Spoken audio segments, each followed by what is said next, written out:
I should have never repeated myself. That's the rule. Never repeat yourself when you're alone. I didn't believe it at first, but now, as I sit here, hearing my own voice, whispering my last words back at me from the darkness outside my window, I know my time is up. It started 3 days ago. I was visiting my uncle's house in Black Hollow, a small, forgotten town surrounded by dense woods. He always told me, "Don't go into the trees at night. Don't answer if someone calls your name. And never, ever repeat yourself." I laughed it off. It sounded like some weird old superstition. But then, on my first night there, something happened. I was outside on the porch, smoking, staring at the tree line. The woods were too quiet. No crickets, no wind, just silence so thick it felt heavy.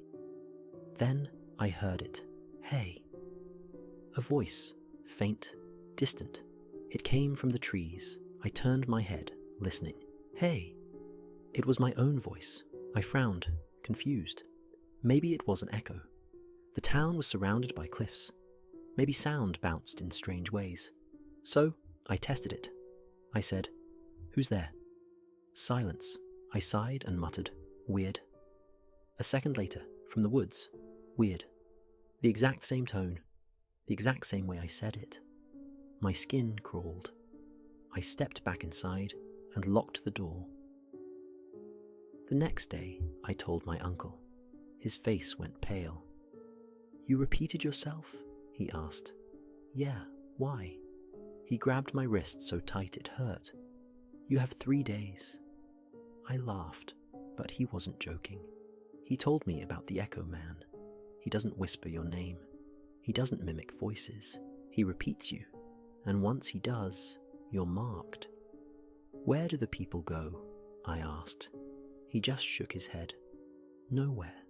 There's no body, no blood. They just stop being." That night, I locked my doors, closed the blinds, and kept every light on. But around 2 a.m., I woke up. The room was freezing, and from outside, just beyond my window, I heard, "Who's there?" My own voice. Shaking, I grabbed my phone and hit record. If I disappear, this is proof. Then, from the hallway, if I disappear, this is proof. I ran. I tried to leave town, but my car wouldn't start. My uncle told me it wouldn't matter.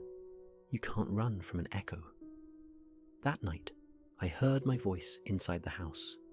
Not just once, over and over, growing closer, layering on top of itself like a chorus. If I disappear, this is proof. Weird. Who's there? If I disappear, this is proof.